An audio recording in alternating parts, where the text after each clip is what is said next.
If you want to change iPhone location on iOS 18, then I recommend you to use PoGoskill.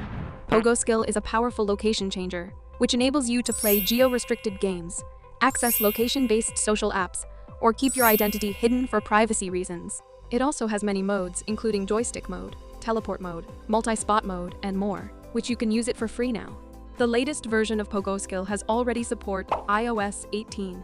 Now I will show you how to use it. First things first, head over to the official website. I've put the link in the description. And you can use my promo code to get 20% off discount. Once you're on the site, download and install PoGoskill on your computer. After that, open it and click Start.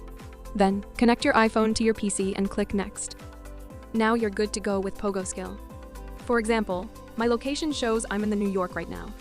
But if I want to switch to Washington, just click on any spot in Washington on the map, or type in the location I want.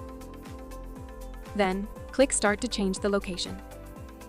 See? My location is now set to Washington. Super easy, right? So that's all for today's video. Don't forget to like and subscribe.